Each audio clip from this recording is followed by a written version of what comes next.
Satu malam, semua kita berdoa, ya Allah saya minta rezeki, ya Allah saya minta usia yang berkah, ya Allah saya minta keluarga, jodoh, pasangan, ya Allah saya minta pekerjaan, ya Allah saya minta disembuhkan, ya Allah saya minta ini dan itu. Semuanya berdoa kepada Allah serentak, maka Allah mengabulkan doa-doa kita semuanya tanpa mengurangi kekayaan Allah sedikit pun, kecuali hanya seperti satu tetes air dari ujung jarum yang baru dicelupkan ke dalam laut. Cuman segitu doang, kurang dari kebesaran Allah. Padahal yang meminta semua hambanya, dari Nabi Adam sampai manusia terakhir, dari iblis sampai jin yang terakhir. Ini menunjukkan Allah emang gak butuh kita, kita yang butuh Allah SWT. Ini salah satu di antara hadis yang diriwayatkan oleh Imam Muslim dengan derajat sahih tentang makna ya ayuhan nas antumul fuqara'u ilallah. Wahai manusia, kalian semua itu fakir di hadapan Allah. Jadi teman-teman yang dirahmati Allah SWT, dari penjelasan ayat dan hadis tadi ada hal yang perlu kita coba belajar. Coba kita belajar mulai sekarang untuk terus merasa bahwa kita itu butuh Allah. Butuhnya itu bukan butuh seadanya. Karena ada orang yang butuh dengan derajat kekurangan. Ada orang yang butuh dengan derajat miskin. Ada orang yang butuh dengan derajat fakir. Di antara sekian banyak derajat kebutuhan, Allah menyebut kita itu butuh Allah bukan hanya ketika ada kekurangan. Bukan hanya sebagai orang miskin yang butuhnya butuh tapi nggak mendesak, tapi sebagai orang yang fakir, yang sangat mendesak, yang tidak bisa ditunda. Dan seperti itulah kebutuhan kita kepada Allah, nggak bisa ditunda. Sehingga ketika kita merasa bahwa kita itu fakir di hadapan Allah, kita itu butuh banget kepada Allah, kita itu nggak ada apa-apanya kecuali Allah yang menolong dan memfasilitasi hidup kita. Saat itulah kita mulai muncul semangat untuk mendekatkan diri kepada Allah dan berserah diri kepada Allah. Mendekatkan diri kepada Allah dalam bentuk ketaatan, berserah diri kepada Allah dalam bentuk roja, permintaan, berdoa, memohon kepada Allah SWT. Akhir. Sebaliknya ketika kita merasa bahwa hidup kita bisa berjalan tanpa harus berdoa, hidup kita bisa berjalan tanpa harus meminta kepada Allah, maka kita sudah terjebak kepada penyakitnya Abu Jahal, Fir'aun, Namrud, Qarun. Bukan penyakit iblis. Kalau penyakit iblis itu sombong. Kalau penyakit yang disebutkan tadi, Fir'aun, itu tidak merasa butuh. Arti tidak merasa butuh, dia terlalu pede bisa hidup tanpa Allah Subhanahu wa Ta'ala. Apa bentuk praktis dari merasa fakir di hadapan Allah? Bentuk praktisnya kita nggak berani macam-macam. Karena ketika kita macam-macam dengan Allah, kita melanggar syariat Allah, maka kita nanti akan menjadi kesusahan. Soalnya kita butuh Allah terus. Ini pentingnya merasa fakir. Makin dalam merasa fakirnya, makin takut melanggar kepada Allah. Makin takut bikin Allah marah. Makin takut bikin Allah kecewa. Kenapa? Karena Allah kalau udah kecewa, udah marah, kita durhaka kepada Allah, kita sendiri yang akan kesusahan. Kenapa ada orang yang berani berbuat maksiat di hadapan Allah? Kalau ditanya, kamu yakin Allah melihat? Ya, dia tahu Allah melihat. Kenapa masih bermaksiat? Karena dia merasa bahwa dengan bermaksiat, hidupnya tidak akan ada apa-apa, tidak akan terjadi apa-apa. Hidupnya tidak akan menjadi susah, soalnya dia terlalu pede dengan kehidupannya. Ada orang ketika dia berbuat maksiat, kenapa dia berani dan tidak takut kepada Allah? Karena dia merasa bahwa setelah bermaksiat pun tidak ada yang berpengaruh terlalu besar dalam kesusahan hidupnya. Biasa-biasa saja. Dia tetap bisa makan, dia tetap bisa punya penghasilan, dia punya keluarga yang aman-aman aja. Hampir tidak berpengaruh ke dalam kehidupannya secara negatif. Ini orang yang istighna nih. Kok Allah biarkan? Allah bukan membiarkan. Allah memberi dia kesempatan untuk sadar, insaf. Bahasa Arabnya insaf. Allah memberi dia kesempatan buat insaf. Allah kasih dia teguran-teguran kecil sampai teguran besar seperti Firaun. Teguran pertamanya apa? Teguran pertama Firaun bukan belalang, bukan kodok, bukan sungai Nil menjadi merah, bukan badai, bukan. Teguran pertama buat Firaun itu lembut banget. Didatangkan kepada Firaun 2 nabi sekaligus. Dan Allah mengatakan kepada 2 nabi itu apa? Wa qula lahu qawlan layyinan. Bicaralah dengan dia dengan ucapan yang lemah lembut. Orang udah sedurhaka Firaun, ketika Allah menegurnya, Allah nggak langsung mendatangkan musibah ditenggelamkan ke dalam laut. Enggak. Allah bertahap menegur dia justru dengan nasihat yang lemah lembut. Dan kita mengalami itu. Kalau Firaun saja yang durhaka, Allah datangkan orang untuk menasehatinya dengan nasihat yang layyinan, dengan lemah lembut, maka kita pasti juga merasakan hal yang sama. Datang nasihat lewat tausiah, datang nasihat lewat broadcast di grup, datang nasihat lewat japri dari teman kita, DM, datang nasihat lewat tiba-tiba ngeklik apa, nggak sengaja ternyata itu bentuknya quote tentang agama, datang nasihat dari YouTube, lewat video-video para ustadz, para dai, para ulama. Itu semuanya qaulan layyinan, nasihat mau'izatan hasanah, nasihat yang baik dari Allah kepada kita sebelum dikasih nasihat yang lebih keras. Biasanya kayak gitu.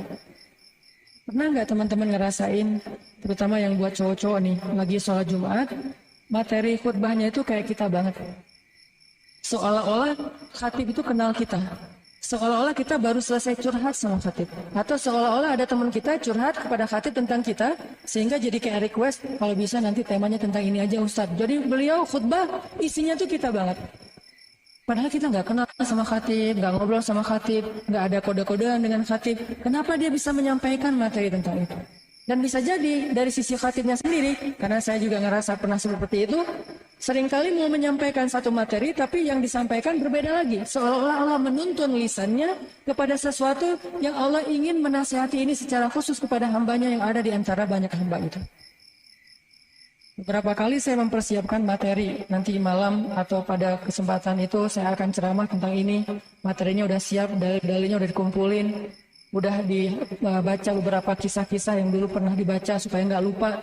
Pas on the stage, mulai dari prolog, mukadimah, udah ngalir, ternyata materinya beda lagi. Termasuk malam ini.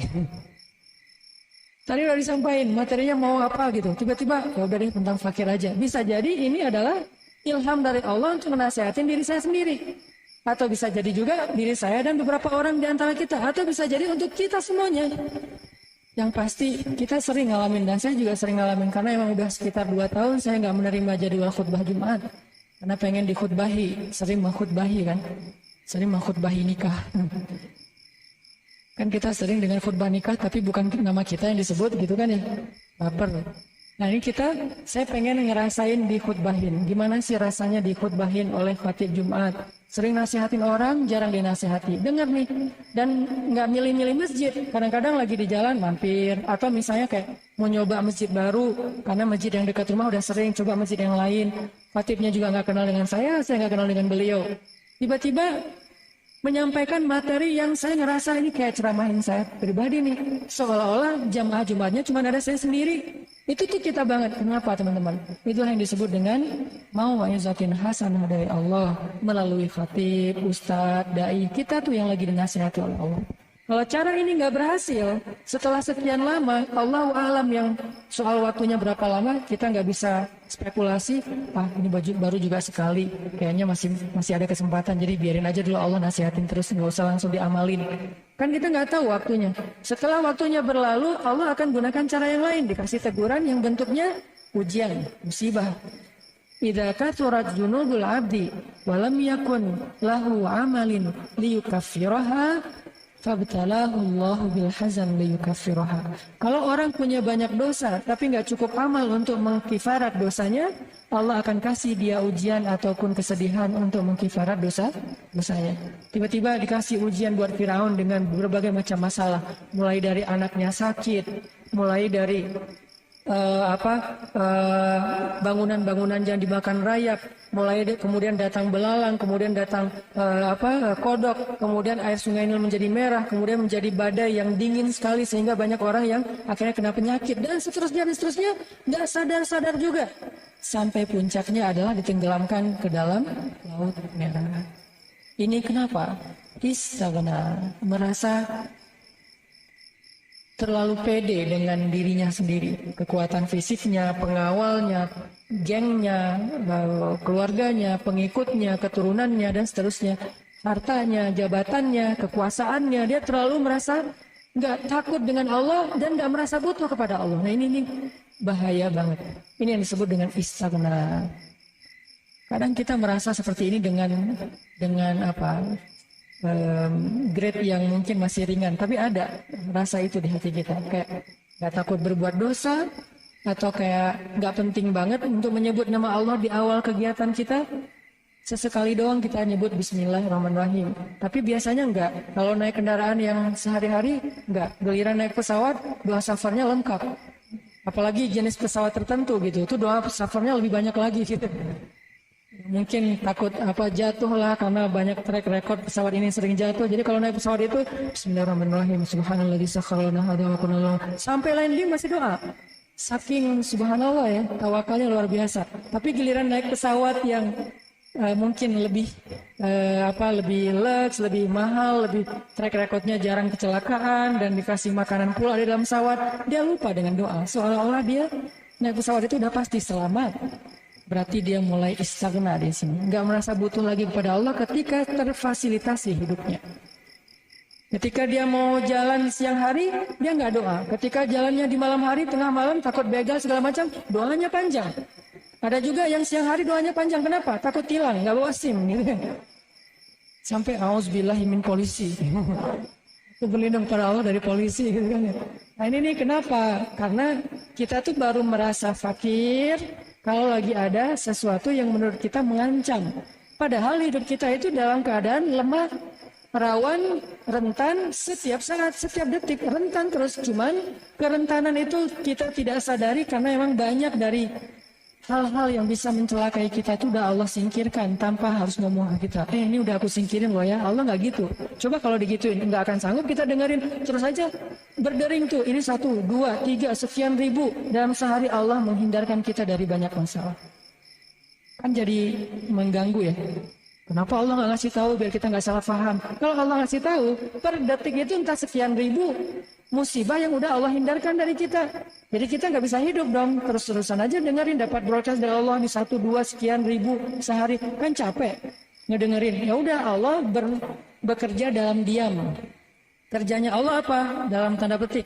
Kullu yaumin huwa fi sya'an. Setiap hari Allah dalam kesibukan. Kesibukan Allah ketika ditanya oleh ulama, mengangkat derajat suatu kaum, menjatuhkan kaum yang lain, memelihara hambanya, menjaga hambanya dari banyak masalah, dan seterusnya dan seterusnya. Itulah kesibukan Allah setiap hari. Masa Allah mau setiap hari posting, aku hari ini lagi beresin kerjaan si fulan, banyak banget. Sehingga kalau Allah terus-terusan nge-broadcast hasil kesibukannya kepada kita, kita tuh udah nggak akan sempat ngapa-ngapain. Cuman baca-baca broadcast Allah aja dan harus disyukuri satu persatu. Ya Allah, makasih, makasih, makasih, makasih aja tuh setiap hari kan. Allah tahu itu mengganggu kita, sehingga Allah nggak menyampaikan kepada kita secara langsung. Allah hanya menyampaikan secara umum. Fabi ayyi ala'i rabbikuma tukadziban, gitu doang. Bukan fabi ayyi ala'i rabbikuma tukadziban 1. Nikmat ini 2, 3, 4, 1000, 2000, sejuta, nggak akan kayak gitu. Sampai Allah mengatakan, wa in ta'uddu ni'matallah la tuhsuha. Kalau kalian mau ngitung-ngitung nikmat Allah, kebaikan Allah, Allah menjaga kalian, menghindarkan kalian dari banyak masalah, la tuhsuha, nggak akan sanggup kalian menghitungnya dan ngabisin waktu. Allah nggak mau ngerepotin kita. Yuridullahu bikumul yusra wala yuridu bikumul usra. Allah pengen memudahkan kalian, Allah nggak pengen menyusahkan kalian. Cuman masalahnya gara-gara Allah nggak selalu nge-mention bab itu kepada kita, akhirnya kita jadi lupa. Seolah-olah kita nggak pernah ditolong sama Allah. Sesekali Allah ingatkan, sesekali Allah ingatkan. Itu teman-teman.